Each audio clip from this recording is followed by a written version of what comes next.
très fort pour pouvoir bénéficier justement d'un instrument pour acheter le blé local ou pour profiter des opportunités sur les marchés internationaux que pourrait avoir l'État avec les opérateurs qui sont au service de cette stratégie-là. Merci beaucoup et puis j'espère qu'on pourra répondre à des questions si vous en avez.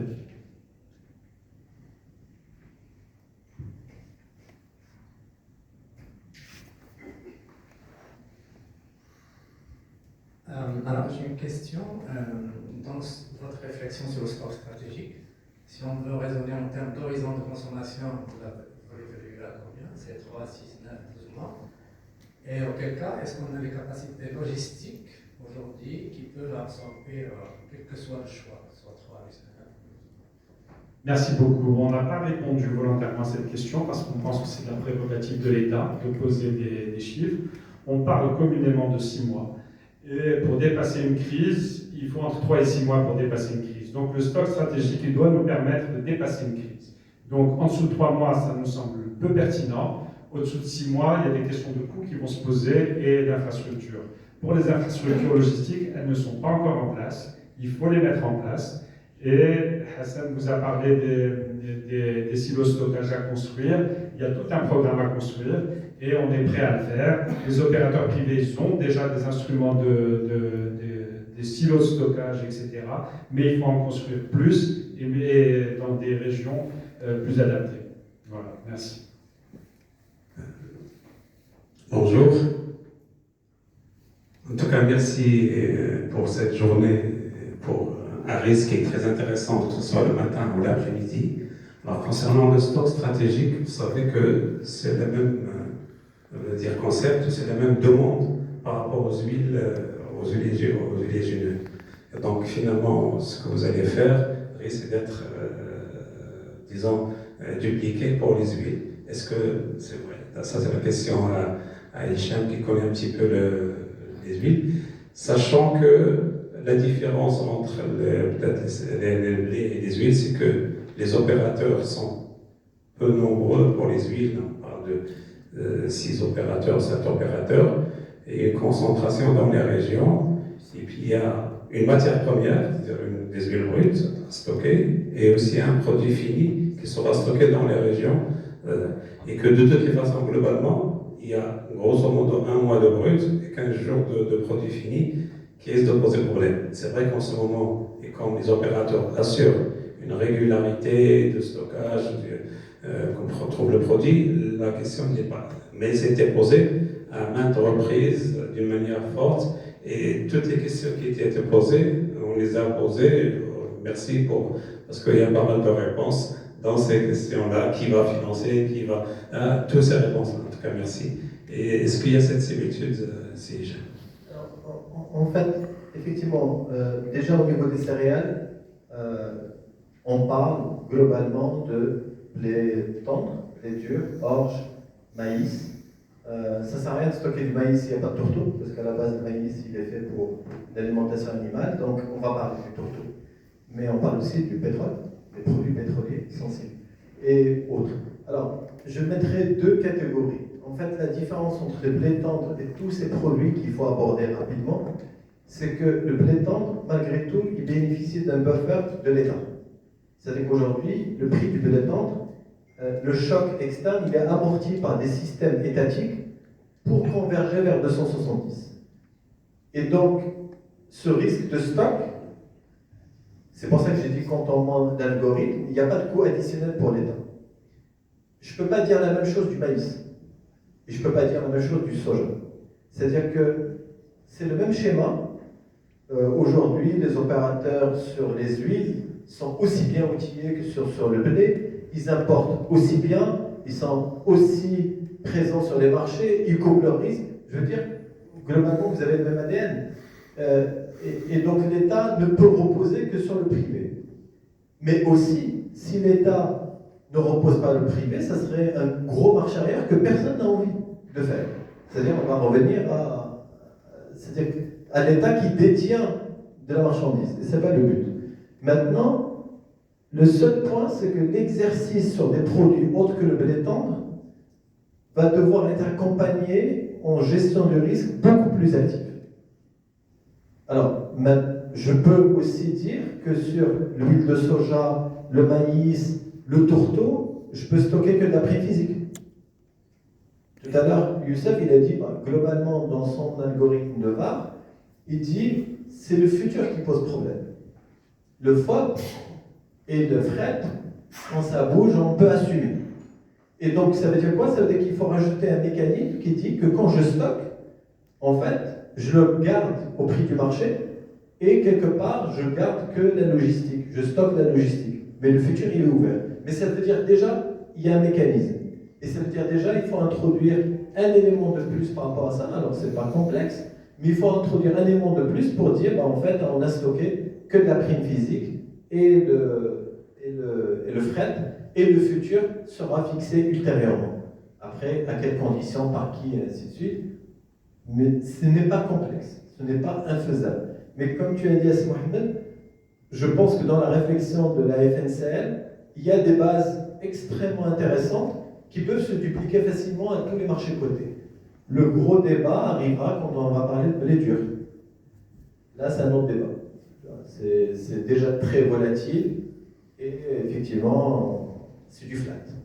Mais sur tous les autres produits cotés, efficients et tout, la seule différence que moi je vois entre les deux, c'est que sur le blé tendre, on prend du flat. Donc, Serma tout à l'heure, il dit 270 différentiels. Donc, l'État prend du flat parce qu'elle gère déjà le risque à l'entrée.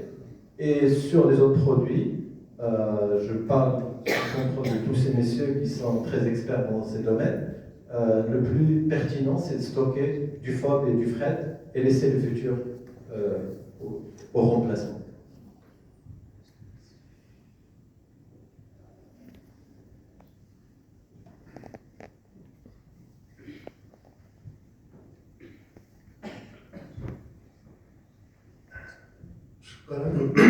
شكرا merci السي عمر يعقوبي président de la FNCL et toute l'équipe du bureau de la FNCL. Donc, je suis de l'ONICL et je garde la position de l'ONICL officielle au bureau du siège de Rabat, donc je suis là pour apporter, surtout partager avec vous ma vision, mon opinion sur les options de constitution d'un stock de sécurité. Donc c'est vrai que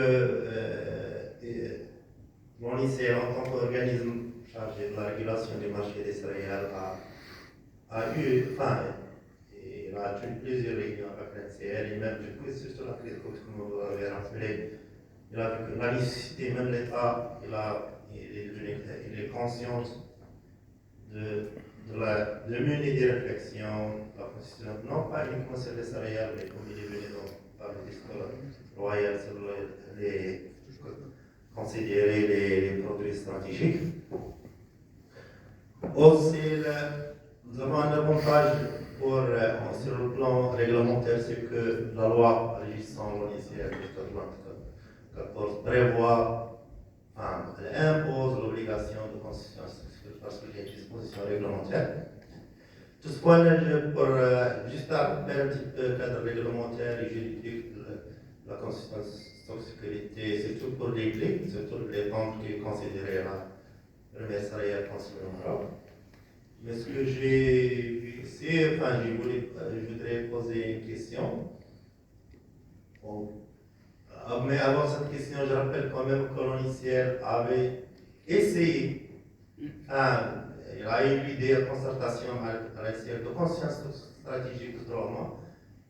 Plus ou moins, il a réussi, mais quand même des renseignements ont été tirés, ils étaient repris. La conception et la construction et le mode de gestion du management de la conscience de sécurité.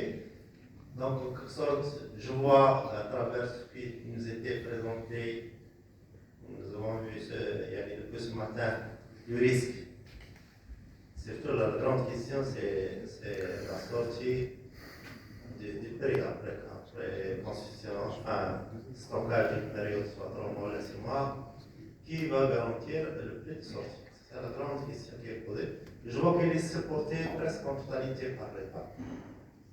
quand même au début, il y a un différentiel de prix que l'État s'engage à payer à l'opérateur privé, et à la sortie, il y a un différentiel plus ou moins, peut être supérieur de 70. Donc ce sera un appel, il y a presque un appel de marge, c'est-à-dire que l'État via l'OICR doit payer. Si c'est négatif, donc il y aura une régularisation du bien commun.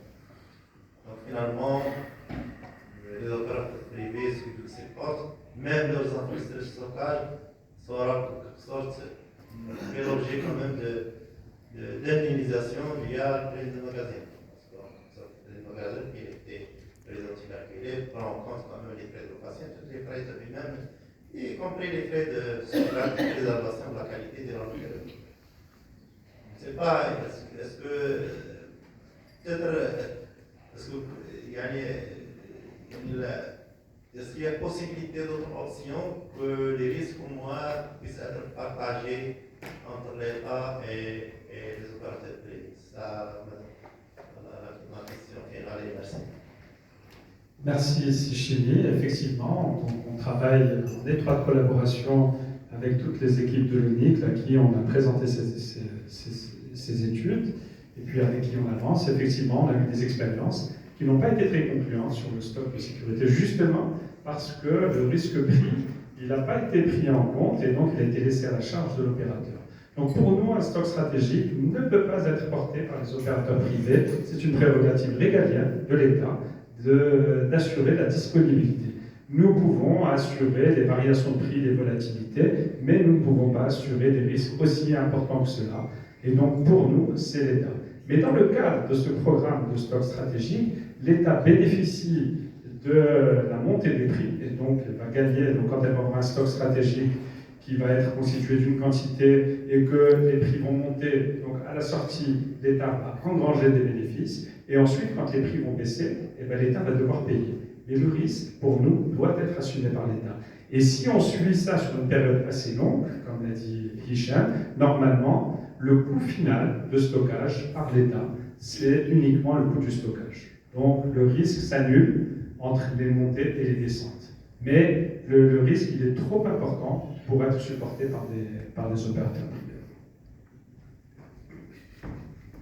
Sachant qu'en plus, en fait, c'est l'État qui ordonne l'entrée et la sortie, et c'est l'État qui agit sur le volume.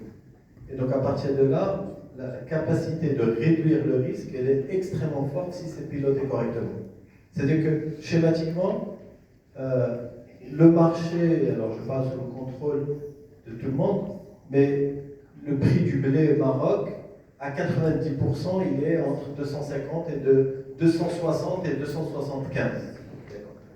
Après, il y a des extrémités, on peut avoir à un moment donné sur quelques jours, il peut baisser, comme à un moment donné, on a vu des gens importer à 300 parce qu'effectivement, restitution de droits de douane. Mais le plus gros, on est dans une petite fourchette. Et dans cette petite fourchette, l'État, quand c'est elle qui ordonne l'entrée, qui ordonne la sortie, elle a le moyen en fait d'aplatir le risque complètement. De deux, dans ce schéma, le plus gros, en fait, une fois qu'on a constitué le stock de départ, en fait, on est plus dans le renouvellement de stock. Et le renouvellement de stock, peu importe le marché là où il est, c'est-à-dire que je ne suis pas encore en blé local, par exemple là en ce moment, j'arrive et je veux rajeunir le stock parce que sur TSA, il dépasse 4 mois et on n'est pas encore dans les meilleures normes de stockage, donc je dis il faut le rajeunir. Donc en fait, je vais lancer un appel d'offres pour sortir 20 000 tonnes et rentrer 20 000 tonnes. À partir de là, pour l'État, que le marché soit à $400 ou là à 100, c'est juste un swap, c'est un échange de blé. Et donc en fait, le plus gros du volume plus tard se fait dans le rajeunissement. Je tourne le stock. Après, à quel moment je fais rentrer le blé import? Je fais rentrer le blé import, j'ai sorti le blé import, je laisse la place au blé local, parce que tout à l'heure, c'est Hassan, il a rappelé, il a dit d'abord le blé local. Ce qui est normal. Donc je laisse la place au blé local. À un moment donné, il n'y a plus rien à collecter. Et en fait, j'ouvre les importations. Et comme par hasard, en fait, ça va coïncider globalement autour de juillet, où logiquement, je suis sur des grosses périodes de récolte ailleurs. Et donc, en fait, c'est la période des soldes. Et donc, l'État quand il va constituer le blé, en fait, elle va faire entrer à nouveau le blé local et le faire entrer pendant la période des soldes. Donc, je ne suis pas en train de dire que au mois de juillet, le blé va toujours coûter peu cher, mais il coûtera toujours moins cher que 3 mois après ou 4 mois après, parce que c'est vraiment la période où il y a une pression sur l'agriculteur pour sortir la marchandise. Et donc, c'est-à-dire que ce schéma, si on s'arrête en fait sur cette perception, effectivement, je vous rejoins. Mais il faut le pousser et le poser sur en fait, le backtester. En fait, il faut le tourner sur les 15 dernières années. Et c'est pour ça que tout à l'heure, je me suis permis de prendre la parole pour dire on a, à la demande de la FNCL, tourné ce modèle. Et d'ailleurs, même à la demande de l'UNICEF, parce que la question qui se pose, c'est que les slides l'ON et tout, combien ça coûte pour 12 ans. Ce qui est normal. Et donc, en fait, on a tourné le modèle et avec certitude, c'est-à-dire quand on le tourne, on est plus dans une logique d'aplatir le risque pour 2 ans. D'accord? C'est-à-dire que quand vous prenez, par exemple, là, ça fait quand même plusieurs mois qu'on est en restite, vous prenez des mois où ça a coûté excessivement cher l'État. Quand j'ai 6 mois de stockage stratégique, je suis quand même dans le luxe de dire ok, je peux importer un peu moins pendant cette période. Surtout si je pense que c'est passager. Donc tout à l'heure on a parlé de schéma, de dire par exemple je m'impose un minimum de 4 mois ou 5 mois et un maximum de 7 mois ou 8 mois. Et à l'intérieur, il y a énormément à faire en termes d'optimisation. Alors bien entendu, à aucun moment on est dans une logique spéculative ou d'anticiper et tout, mais juste en regardant les restites d'un mois à l'autre, en fait, ça permet de dire, comme vous pilotez la restite chaque mois, vous dites, ok, ben, c'est moi, c'est pas le bon mois pour faire le plein. Et donc, ce modèle, s'il est piloté conjointement par le privé et l'État dans la logique voulue, c'est-à-dire vraiment main dans la main, chacun apporte ce qu'il sait faire de mieux, et le privé, a priori, ce qu'il sait faire de mieux, c'est la logistique au service de l'État, parce que là, on est vraiment dans un modèle où le privé est un logisticien au service de l'État. C'est-à-dire, ok, on a besoin de blé, oui, on sait importer du blé, trop cher, infructueux cette semaine. La semaine prochaine, intéressant, je prends 2 bateaux sur Agadir, 2 bateaux sur Casa, un bateau sur Agadir. À ce moment, je sors. Donc, en fait, la tour de contrôle, elle est entre les mains de l'État. Et le fait qu'elle ait tous les paramètres en main, y compris fermer l'importation, donc elle arrive, avec cette tour de contrôle, à faire converger le prix vers zéro. Parce qu'elle définit vraiment tout le terrain de jeu. Juste pour compléter, moi je pense que la question de ces chimies nous ramène à une définition même des notions. Parce que la notion de stock stratégique aujourd'hui, qu'on est en train de défendre, n'est pas en contradiction avec le stock outil. C'est complètement différent. C'est-à-dire qu'aujourd'hui, si on construit un stock stratégique, ça ne veut pas dire que les opérateurs ne vont plus avoir de stock outil. Parce qu'aujourd'hui, on a tendance à considérer le stock outil qui répond à des considérations purement économiques, on a tendance à le considérer ou à l'intégrer dans les stocks stratégiques, alors que ce n'est pas du tout un stock stratégique. La preuve, c'est qu'aujourd'hui, dans un marché où les prix sont en train de corriger à la baisse, on a forcément tendance à se désengager des stocks et à baisser les stocks pour pouvoir les remplacer avec des valeurs plus intéressantes.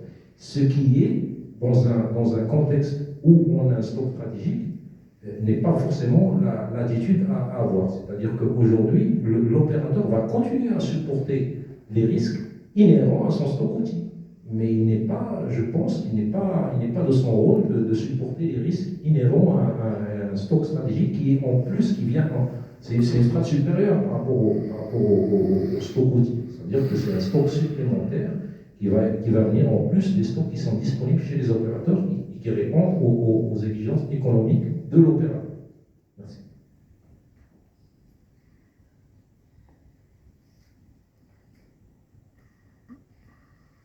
Déjà, juste une question comme ça. Je ne suis pas dans le blé, mais je pense que vous pouvez répondre là.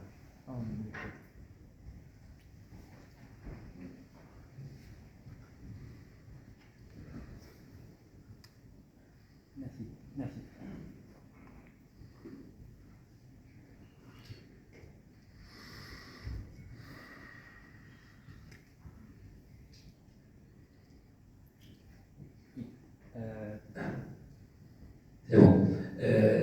Si Sharaf il a parlé d'un truc important, c'est que si on achète du stock maintenant et que les prix commencent à baisser, c'est pas intéressant d'avoir un stock aujourd'hui, n'est-ce pas? C'est ça, Sharaf, c'est ce qu'on va dire. Alors, maintenant, est-ce qu'on ne peut pas utiliser ce stock de stratégie, les options pour les stocks de stratégie? C'est-à-dire, on achète des poutres, on achète de l'alcool ou un truc comme ça. Alors, en fait, qui va les utiliser et pourquoi? En fait, la vraie question est, les options c'est bien pour façonner, en fait, les options sont intéressantes pour moduler une exposition au marché. C'est-à-dire, moi j'ai une exposition de ce type et j'ai envie de la changer vers un autre type. Mais si j'en fais une utilisation régulière, certaine, tout le temps, à un moment donné, ça va coûter trop cher. Après, si je devais intégrer les options en amont, je veux dire qui va assumer les prix de l'option. C'est l'État. Oui. Alors, la logique peut être différente parce que l'État marocain a déjà contracté des couvertures sur le gazole. D'accord? C'était la dernière fois où il y avait le problème syrien. Bon, maintenant il est à nouveau d'actualité. Les prix étaient à 115 $. Il y avait un risque qui s'envole. Il avait contracté une option. Après, l'État il a à son actif 2 couvertures butane, qui probablement étaient plus discrètes parce qu'il n'y a pas eu toute la communication autour, et ce n'est pas le but. Donc, l'État, aujourd'hui, il a les prérogatives légales pour entamer des couvertures financières quand il le souhaite. Ils savent faire, ils suivent les marchés, et ils ont la compétence pour le faire. Maintenant, on imagine un schéma où, pour répondre à cette orientation de construire des stocks stratégiques, je fais fonctionner, comme j'ai dit, le meilleur de chacun, d'accord? Et je constitue le stock.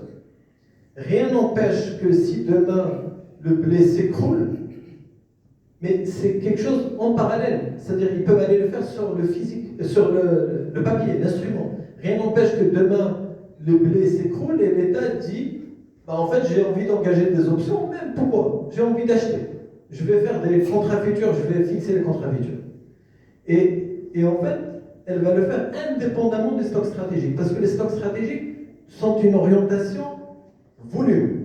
C'est-à-dire, le jour où on a besoin d'activer les stocks stratégiques, on ne se pose pas la question combien ça coûte. C'est ça. C'est-à-dire, quand on a une sécheresse, on mobilise 10 milliards de dirhams.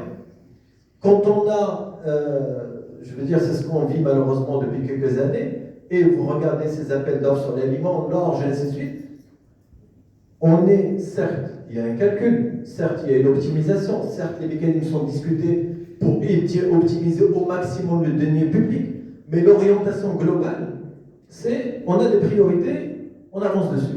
Et donc, le stock stratégique, le jour où il est activé dans un vrai sens, c'est une probabilité extrêmement faible. Mais si elle se réalise, personne ne veut assumer qu'elle se réalise qu'on n'ait pas de stock. C'est ça la réalité. Et donc, à partir de là, on a traversé tellement de crises, et à chaque fois, ça s'est joué à la baraka. Et alhamdoulilah, en fait, le marché a toujours été approvisionné correctement et tout. Il n'y a jamais eu d'incident. On a vu des clignotants, mais on n'est jamais, en fait, il n'y a jamais eu le vrai incident. Et donc, la constitution stock stratégique, n'oubliez pas que quand elle démarre en 2020, et quand on reprend le discours, on reprend aussi un point qu'a introduit tout à l'heure Omar, qui est que depuis 2020, on a des choses nouvelles, qui sont le protectionnisme par exemple.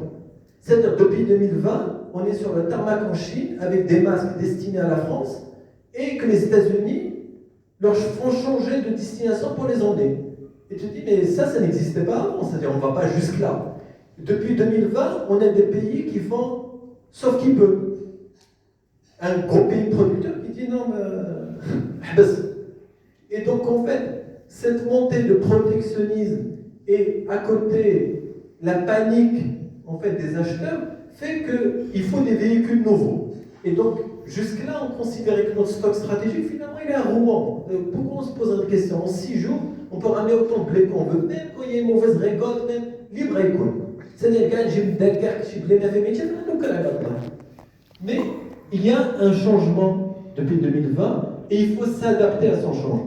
Et pour s'adapter, c'est-à-dire qu'il faut du stockage ici et raisonnement volume. Après, bien entendu, il faut des mécanismes qui ne coûtent pas à l'État. C'est-à-dire on est dans l'optimisation. Et en parallèle, l'État pilote ses risques. En parallèle, rien n'empêche l'État, comme elle a couvert le gasoil, comme le butane est subventionné quand il est intéressant, ils font des options dessus et ils le font super bien. Demain, elle peut agir sur le blé.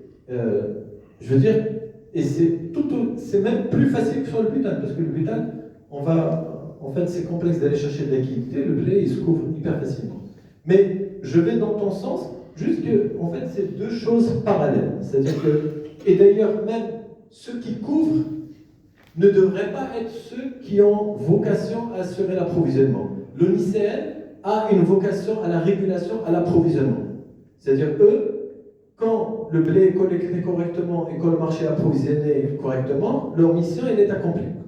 Après, on peut imaginer en fait un autre véhicule. Bon, les couvertures butane n'ont pas été faites au niveau du ministère de l'Énergie, elles ont été faites ailleurs. Et donc en fait, on peut imaginer ce même véhicule qui a un suivi de marché, qui peut optimiser. Comme aujourd'hui la ville de Paris, même à l'échelle d'une ville, ils ont des salles de marché, ils optimisent sur le marché obligataire, ils optimisent tout ce qu'ils veulent, ils optimisent leur consommation de gasoil. Je veux dire, ça peut se faire en parallèle. C'est faisable. Ça doit être fait.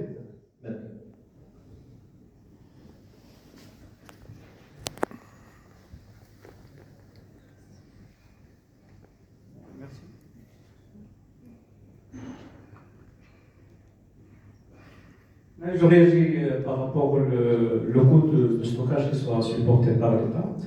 À mon sens, je crois qu'il sera plus que le coût de stockage.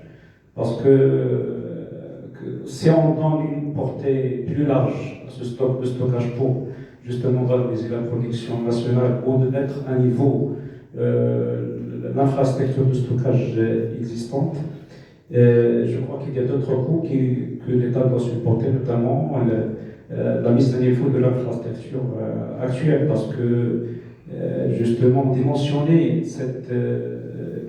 la capacité qui sera réservée à loger ce stock de stockage en parallèle, bien sûr, avec le stock outil des opérateurs. Là, on est en phase d'un diagnostic qui sera, bien sûr, doit être mené pour voir est-ce que justement cette capacité autre, celle en silo, qui est normalement apte à préserver la qualité en termes de quantité et qualité des céréales stockées. Le reste, presque les 2/3 en magasin, ça nécessite des efforts pour sa mise à niveau et également la construction de d'autres, bien sûr, installations dans ce sens. Encore des installations installées si on prend en considération l'aspect régional, donc que cette capacité ne doit pas être centrée dans l'axe Casa-Fès comme c'est actuellement le cas. Et ceci ne peut se faire que dans une vision, à mon sens, d'encouragement de l'investissement que l'État, normalement, il est tenu d'encourager dans un cadre qu'il faut mettre en place. Et donc, je crois que c'est un élément qu'il faut intégrer dans le coût à supporter par l'État pour ce projet de stockage de sécurité. Merci. Merci beaucoup. Effectivement, Hassan en a parlé. Et il faut un coup de pouce de l'État et puis une vision concertée entre le public et le privé pour dessiner la carte des nouvelles implantations. Il faut mettre à niveau tout le schéma. Mais il y a des instruments, comme la charte d'investissement, par exemple, j'en ai parlé. Il peut y avoir d'autres instruments pour aider les opérateurs à s'installer dans les endroits et puis dimensionner aussi la taille des investissements nécessaires. Donc ça, c'est quelque chose qu'on est prêt à mener avec l'État. Voilà, merci beaucoup.